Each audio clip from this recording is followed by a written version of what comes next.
final score from Indianapolis, Indiana. The Indianapolis Colts, 20. Your Kansas City Chiefs, 17. Yes, I'm freaking dreaming, and I can't get out. I'm dreaming, and I can't get out. Yes, this is me on lead vocals, back in the days of yore. I'm dreaming and I can't get out because I didn't think the Kansas City Chiefs would lose to Indianapolis. But the entire team, from the special teams coach to the kicker to the rookies on the team, went above and beyond to figure out a way to give the game to the Indianapolis Colts. The Chiefs are by far the better team. By far. But they were not prepared. And we're going to break this down, folks. We're going to break it down. It is still shocking. Now, the game ended about 20 hours ago. I was in Seattle. I could not do the post game from Seattle. I was at my daughter's wedding, my oldest daughter's wedding. It was a beautiful experience. It was probably the most beautiful experience I've had since she's been born. I love you, Tara. I'm so proud of you. Then the next day, sitting in a Seattle sports bar. The Seattle fans kind of looked at it as watching the game. They were like, you know what? As an outsider looking in, the Chiefs are doing more to lose this game than the Colts to win it. And I appreciate that perspective. But now, from the Shaggyshane point of view, I got to agree with them to an extent. The Chiefs defense came to play yesterday. They came to play and they played. What an amazing game by the defense. Shutting Matt Ryan down, getting numerous sacks, stopping them twice on 4th and 1. They got it. The Chiefs got the ball, went 3 and out. The Colts got the ball and they went 3 and out. Then the Colts punted the ball the Colts got the ball and went 3 and out because we won the coin toss and we defer like we like to do. Then the Colts punted the football and Sky Moore looked like he never fielded a punt in NFL, college, high school, mini league, flag football. He looked like he was clueless. He approached the ball wrong and he dropped it. And you could tell he was shocked. So the Colts only have to drive 4 yards, touchdown pass from Matt Ryan to the tight end, rookie making his first catch. His first NFL catch is a touchdown, thanks to Sky Moore. Way to go, Guy. So now it's 7-0 Colts, and the Chiefs are facing 2nd and 10. Patrick Mahomes gets the snap. He's got Clyde Edwards-Helaire just waiting for him to throw the ball. If he just throws it to Clyde Edwards-Helaire in stride, he takes off for about 20. But what does Patrick Mahomes do? He doesn't even look at him. And that's something that we're going to have to address. And Patrick Mahomes runs for 3. Now it's 3rd and 7. He tries to chuck it 55 yards down to Marquise Valdes-Scantling. We call him MVS. And the ball was too far. We knew, and we talked about it in training camp. I specifically talked about it with Clay Windler and Lance Twidwell. And we knew that these young kids were going to have to learn. We knew with the new slew of wide receivers, this team was going to have to learn. And as the game unfolded, obviously, things happened that were uncharacteristic to Kansas City Chiefs. The kicker missed an extra point. He missed another field goal. They didn't trust him for a 42-yarder. They went for a dumb, boneheaded fake. It was all bad. But the defense set the offense up for both their touchdowns.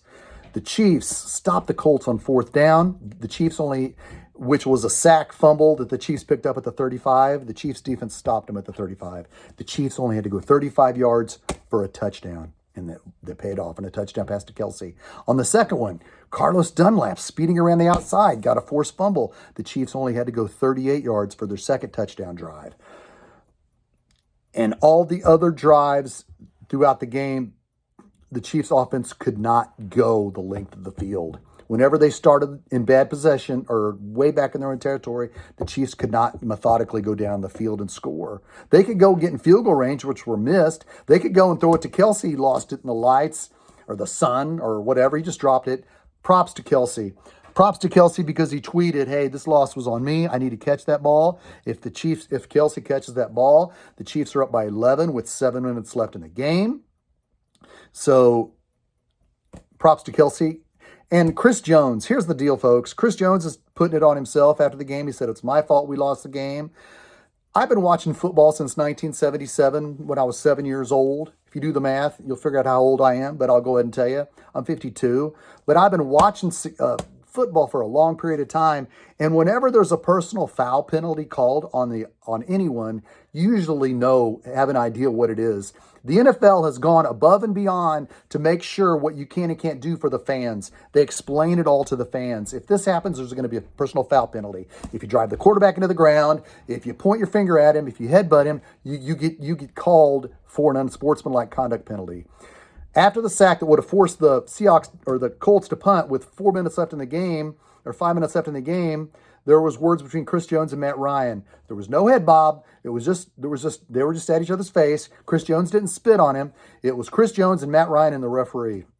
Words were said and a flag was thrown. Even the Seattle fans were saying, hey, at the sports bar were saying, hey, the NFL needs to make it aware. The NFL needs to have a rule. If somebody's going to get thrown a flag for what was said, the public needs to know. You have to put it out there, especially when it's a game-changing penalty that keeps the Colts game-winning drive alive. It needs to be said. It needs to be told to the masses worldwide, not only the NFL fans at Colts Stadium. It needs to be said what was said. What was said between Matt Ryan and Chris Jones.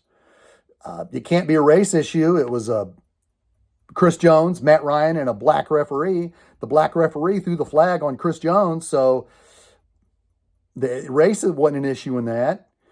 So we have to look at it in totality. Okay, what happened? You can't, an NFL referee cannot make a 15-yard penalty on such a clutch call without the world knowing what was said. Chris Jones didn't say what was said. The referee was even asked by the reporters after the game what was said. He said it was aggressive.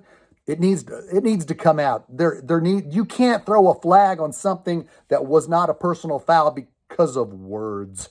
NFL players talk trash all day long. Tom Brady's been talking trash, and it doesn't bother me. NFL trash talk is what it's about. If you can't trash talk, then you're not playing. So major foul to the refs. I know people outside of Kansas City will think it's funny, but we just need to know what was said that was so critical that you needed to throw a personal foul penalty. Now, the situation between Patrick Mahomes and Eric Bienemy.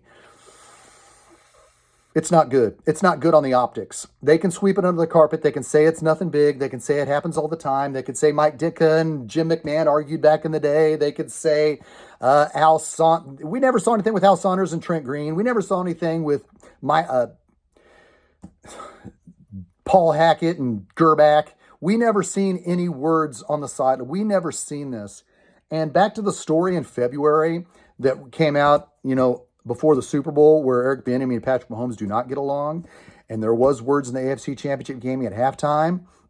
It was big news. It was big news in February. Chiefs Kingdom, you know all about it. We can speculate if those were true or not. That's neither here nor there, but it was big.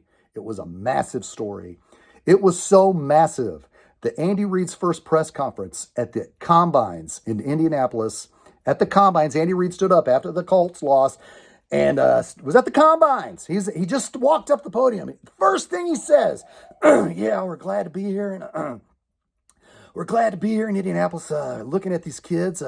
There's some rumors out there that Patrick Mahomes doesn't get along with Eric Bienemy. I'm here to tell you that those rumors, they're not true.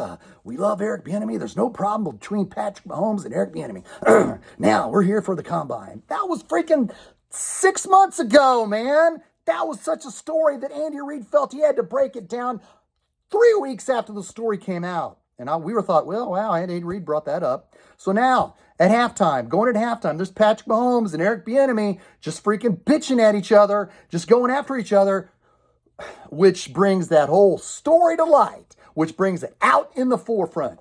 like I said, Bienemy and Patrick Mahomes will probably do everything they can to sweep it back under the carpet. But where there's smoke, there's fire.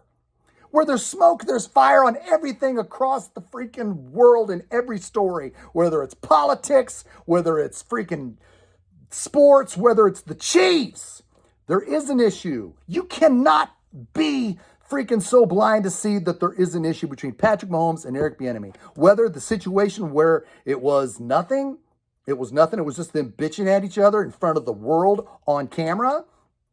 You can say that it's nothing, but where there's smoke, there is fire. And where there's a situation that doesn't look good at halftime of the AFC Championship game, that whole entire story that the entire world got to see was at halftime when Eric Bienemy laid into Patrick Mahomes.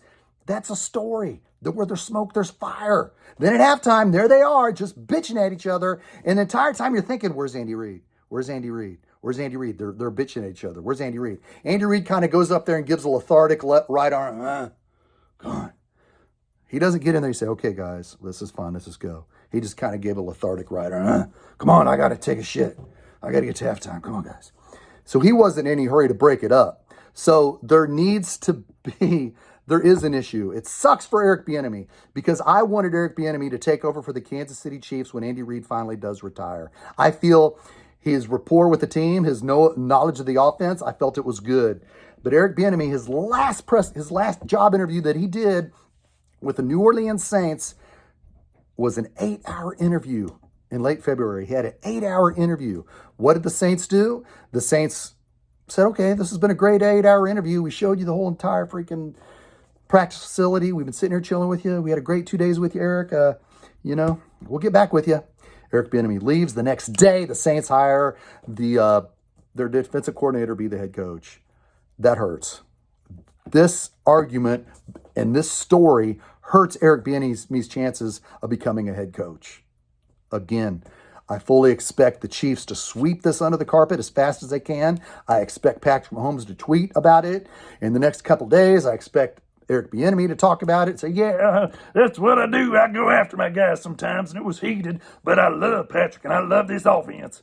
I expect them to do everything they can to say that Patrick is a competitive prick, because that's what Bienemy said about Patrick Mahomes last year. So it may be, they can say it's nothing. It happens all the time. It happens 8 times a week in practice. It happens all the time, but it's not good on the optics. You can't put it out there when there's a story that was so freaking massive in February. You can't freaking put it out there for the public.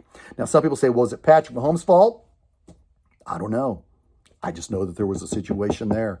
And if Patrick Mahomes is a winner, he wants to win. And he wanted to score before halftime. Just throw up a Hail Mary. That's what he wanted to do. But the Chiefs handed off, and he was unhappy that Bienemy made that call. Again, where there's smoke, there's fire on everything across the board. When it's something massive, if Trent Green and Al Saunders got in a one-time fight, you'd think, Trent Green and Al Saunders were yelling on the sidelines 17 years ago. They were yelling, but it would be over. But since there's a known problem that Andy Reid felt like he had to address at the combine when he showed up. He said, there's no problem between Eric Bienemy and Patrick Mahomes. He came out of nowhere. Andy Reid wasn't even asked at the combine. He just stepped up to the podium and addressed it. Well, guess what? Here we go. We're at it again. Now let's look at these stats for your losing Kansas City Chiefs. They suck, but we're going to break them down here. Patrick Mahomes was 20 of 35, 262 yards, 1 touchdown, 1 interception. Even though the kicking situation sucked and we left 7 points off the board, it's safe to say it was probably Patrick Mahomes' worst game as a Chief since the last time he played the Colts, ironically, at Arrowhead Stadium in 2019. But we won a Super Bowl that year, so we'll take that into consideration. The last time Patrick Mahomes played the Colts in the regular season. Patrick Mahomes was the leading rusher, 4 for 26. McKinnon was 7 of 20. Isaiah Pacheco was 3 of 9. Michael Burton was 1 for 2 on short yardage, of course. Travis Kelce was 1 of 1. Clyde Edwards-Helaire had 7 carries for no yards.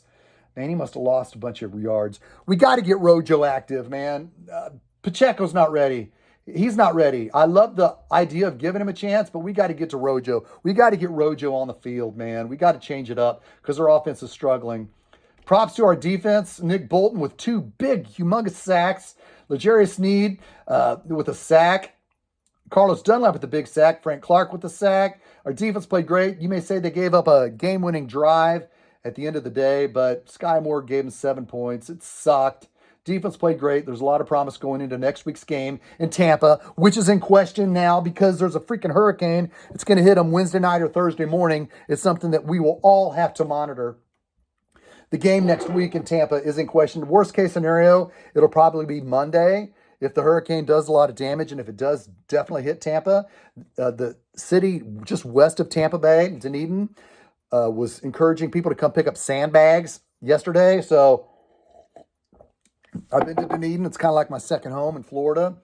It's just by about a 15-minute drive from the Buccaneer Stadium. So Chiefs fans that are planning to go down there, please monitor the situation. You don't want to get down there too early and deal with Hurricane Ian. Hurricane Ian's building up. It's something we'll monitor. Jeff Petrowski, the big tornado chaser, is down there looking at the situation. Now we got to regroup. We got to regroup on this, guys. We got to regroup because we cannot let bad situations go bad. We can't. The Chiefs are in a situation where they had an emotional loss affect them last year against Baltimore. Clyde Edwards-Helaire fumble. It led them to a bad stretch of 4 games. The captains on the team back a year ago were all pointing fingers. These are kids now. These are kids making them the mistake. Sky Moore fumbles. Cost the game. Pacheco tries to take the ball out from the 2. He falls down and fumbles, picks it up. The Chiefs are in bad field position. Pacheco, let the ball bounce at the 2-yard line and roll into the end zone. It's going to go in the end zone, okay? You're a stocky guy. You're not Tyreek Hill. You're not going to take it all the way. Just bounce in the end zone and go back, please. No more taking it out of the end zone. Please don't. We don't need that. I sure as hell hope if Butker isn't ready in Tampa that we get somebody else. Amendola's shot. Oh my gosh. Amendola, you can't kick in the freaking dome. You can't kick in a dome? Dude, you suck. Get it out of here. Arrowhead Stadium is 4 miles from my house, which is a short drive to the countryside. Where you going? You can't run and hide. So many questions. Questions like, do you really think the Chiefs can beat Tampa Bay after this demoralizing loss? Yes. The leaders have to step up. Kelsey, Chris Jones, Andy Reid, Patrick Mahomes, all have to rally the troops because this game's massive. It's in prime time. We don't know if it's still going to be Sunday night or Monday, depending on the hurricane situation. Worst case scenario, worst case scenario, it's back at Arrowhead next Tuesday. But that's something that we'll monitor for the next few days. So, in Tampa Bay, the Chiefs can win. But the veterans got to step up. The rookies got to learn from their mistakes. We talked about the rookies in training camp. We talked about the rookies making mistakes. We talked about them growing. This team has to mesh. They got to mesh. It's Patrick Mahomes next week against Tom Brady. Going back to Tampa. Let's regroup. Let's get it on, and let's deliver, okay? I don't like wearing my black hat. I wear my black hat when we lose. I want to put the winner's cap on. All right? No more loser's cap. Regroup, guys. This is Shaggyshane saying, until next week, I will see you next week on all Shaggy Networks. I love you guys. Let's regroup and rebound like we know we can, and we know we will. Until next week, this is Shaggyshane saying, go Chiefs. Love you.